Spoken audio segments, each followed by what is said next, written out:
Hello everyone, welcome to this presentation on financial markets ethics by myself, Leo Vliet. This has been made by Pauline Willack, Robin de Roy, Shaw Liu and Clement Iskra. We're having a look at the utilitarian regulation standards for high frequency trading. And now utilitarian means that the outcome matters and we want to have the greatest good for the greatest amount of people. So we can have pluralistic utilitarianism where possibly multiple outcomes matter, or we could have a utilitarianism where only one outcome matters, which is, for example, profits. So we're going to have a look at standards that will bring the greatest good for the most amount of people, because it's utilitarianism.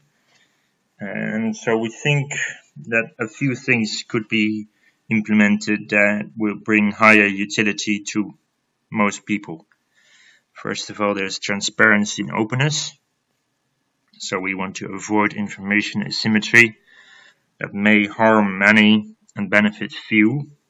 In this case, it could be that a single person or a single institution could reap a lot of benefits, while this may harm a lot of other people who are not able to do business fairly anymore.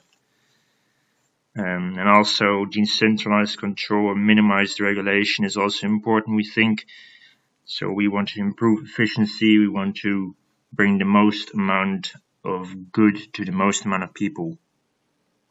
We also think that maybe a few restrictions are in place. This means no quote overloading or insider trading, since this is generally not seen as fair practice. So in conclusion, we think it's best to improve efficiency overall. Next, we're looking at the key differences in ethics approaches. First of all, there's the deontological ethics, which is also known as duty ethics. This is non-consequentialist, whereas virtue ethics is consequentialist. This kind of ethics requires us to reason on the moral principles. So think about the church, for example, where there's duties. So you should do the task according to how right it is presumed to be. It may be that utility is declined, but that morally right according to duty ethics.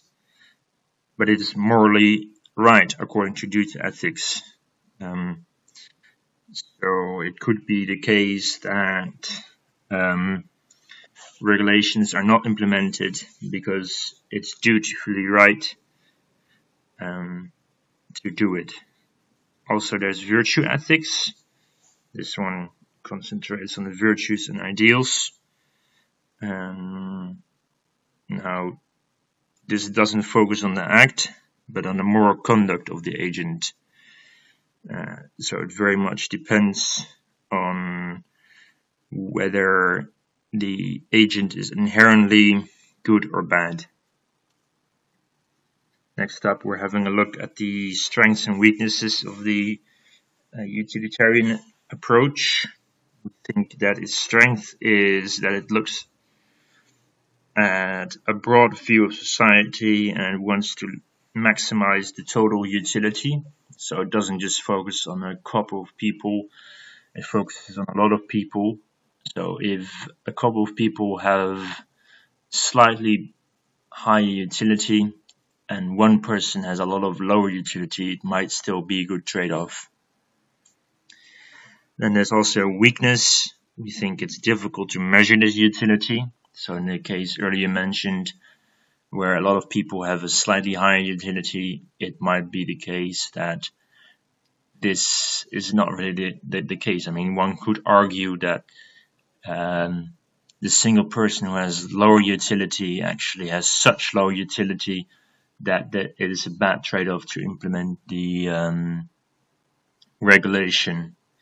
So in the end, you don't really improve your situation by using utilitarianism. Also, not all scenarios could be imagined when calculating utility.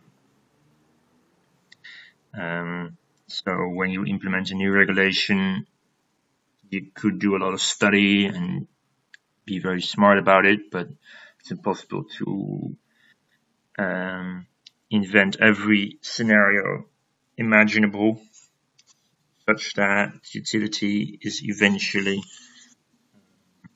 improved.